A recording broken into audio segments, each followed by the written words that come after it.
In Monster Hunter World, there are many aspects to consider when taking on a hunt. The target, your weapon, these are all important, but a hunter who wants optimal performance needs to consider the build they use via the gear they wear. I'm Darcblade, and here are the builds that I use for the hammer. The skills that you gain from various armor and even some weapons can help shape your hunter into specialized hunting machines. With the hammer, a lot of my builds focus on damage or crowd control through the hammer's knockout power. Anyway, the first build I use is the ELEMENTLESS build. This is a DPS focused build that tries to combine sheer power with a decent affinity rating.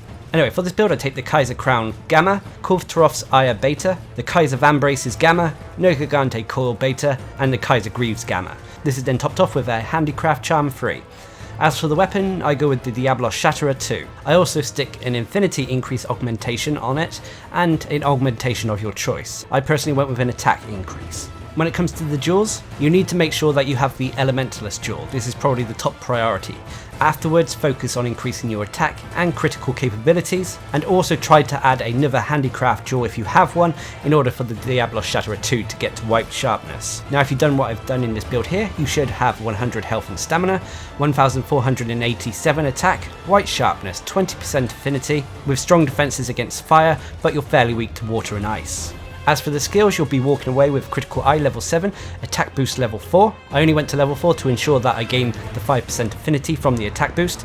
Level 4 Handicraft, Critical Boost level 3, Weakness Exploit level 3, Stun Resistance level 2. This is useful, although it's a byproduct of the Kulftaroth's Ire armor, and the non-elemental boost. You'll also have the Teostra's Technique Master's Touch set bonus, which means that you won't lose sharpness upon critical hits. Now as long as you're going for weak points, this works really well in keeping the white sharpness for a long amount of time, even though you've only got a sliver of white sharpness with this build. Now if you're looking for alternatives, unfortunately the Kaiser Gamma armor is quite tough to come by, as you have to take out Arch-Tempered Teostra, but you could consider the normal Teostra outfit, although it will be a pale comparison to this specific build.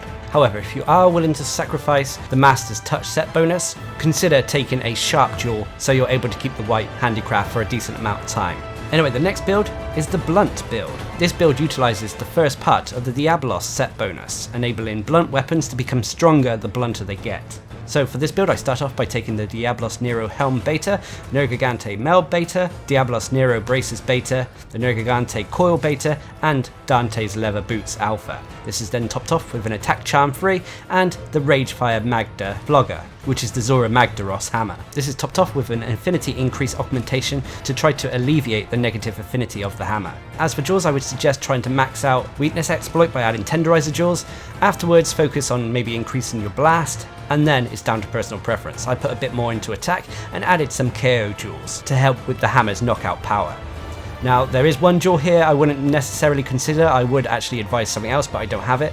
The Flight jewel, whilst it's useful for your airborne hammer attacks, you can replace this with either the Slider jewel, or I personally would have preferred the Fast Charge jewel in order to max out the focus skill. Unfortunately I don't have it, so I couldn't do it here. Anyway, if you've done what I've done here, you should be walking away with a build that has 100 health and stamina, 1394 attack, green sharpness, but this shouldn't matter with this build, minus 5% affinity, and 510 blast rating. You also have a decent defense against fire, but you're fairly weak against ice. You also have the following skills: Attack Boost level 6, Blast Attack level 3, Weakness Exploit level 3, Slugger level 3, Focus level 2, although I would have preferred this to be level 3, Stamina Surge level 2, and Airborne level 1. Although if you do max out Focus, you won't have the Airborne skill here. You'll also be walking away with the Bludgeoner from the Diablos Mastery set bonus.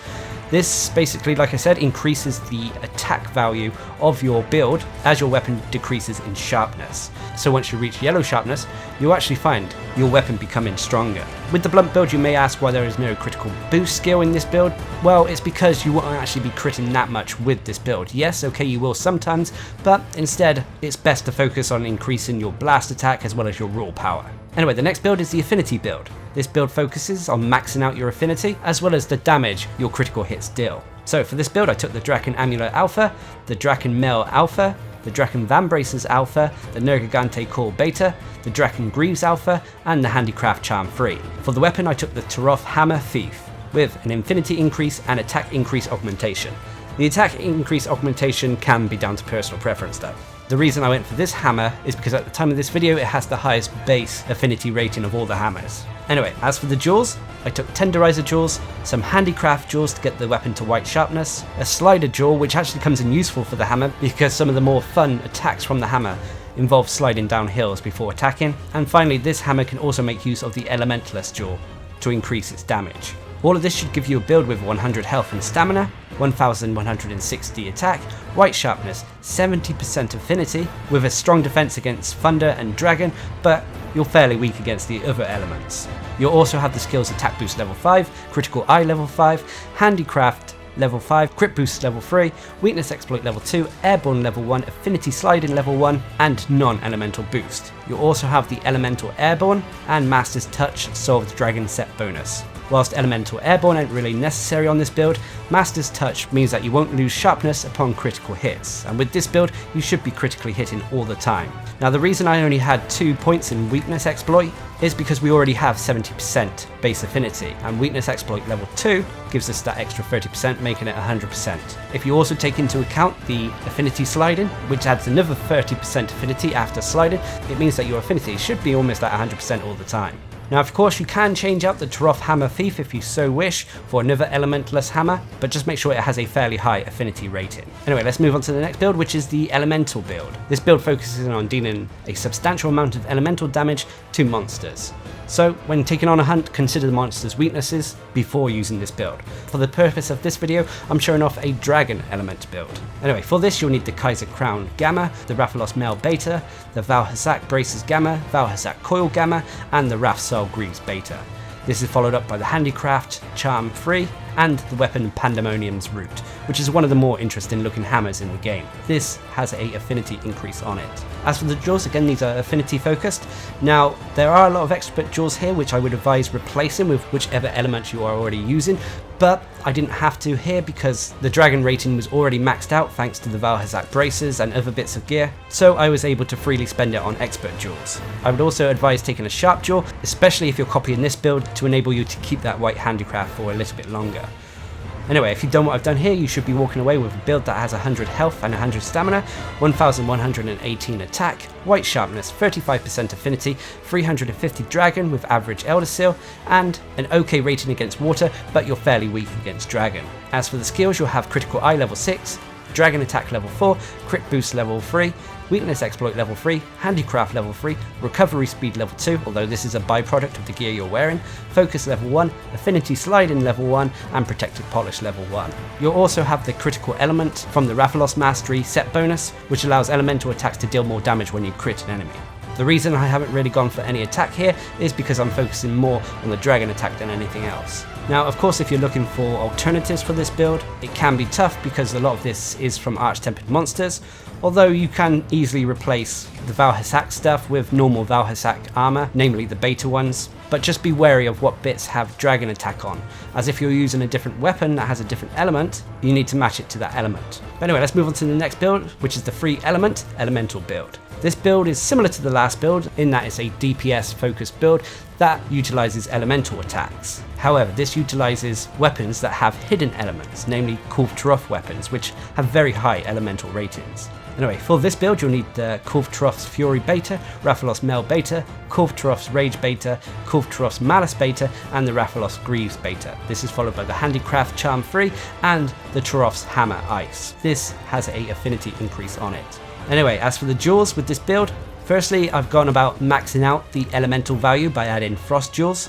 Afterwards I've taken jewels to increase my affinity and increase the potency of critical attacks. Now if you've done what I've done here, you should have a build with 100 health and stamina.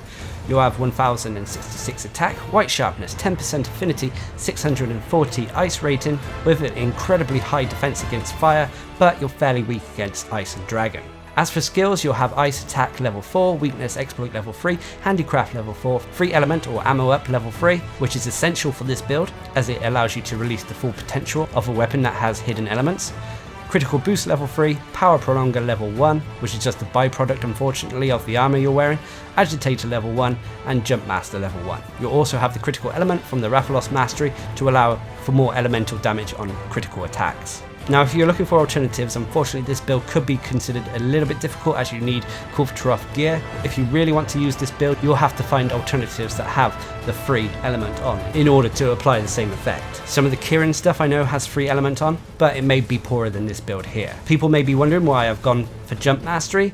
Again, this is for the attack where you start spinning after sliding down a hill, and is a byproduct of the Rathalos Greaves beta. Of course, if you are using a different weapon, remember to change out the frost gems to whatever element you are using. So if you're using the Taroth Hammer Water, remember to change the frost jewels to stream jewels. Anyway, let's move on to the next build, which is the defense build.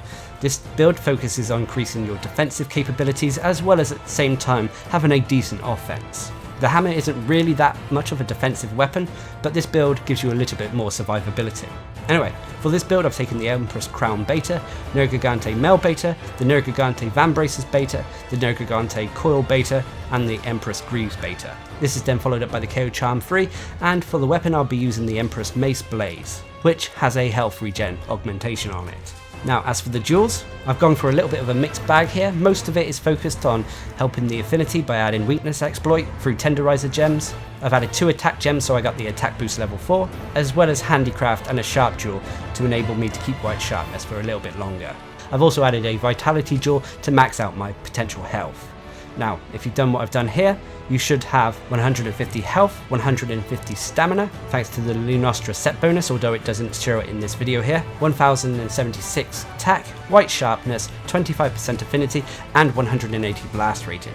You also have a decent defense against fire and water, but you're fairly weak against thunder and dragon. Now, if you've done what I've done here, you should have the following skills: attack boost level 4, health boost level 4, weakness exploit level 3, slugger level 3, agitator level 3, Stamina Surge level 2, Evade Extender level 2, Handicraft level 1, Affinity Sliding, Protective Polish, Guts, as well as the Nergigante Hasten Recovery set bonus, which allows you to restore health upon attacks, and the Lunostra's Favour Stamina Cap Up to increase your overall stamina. Now the Hasten Recovery and Health Regen do stack, so you should be getting an okay amount of health back when you attack. Now some of these you may be questioning why I've taken.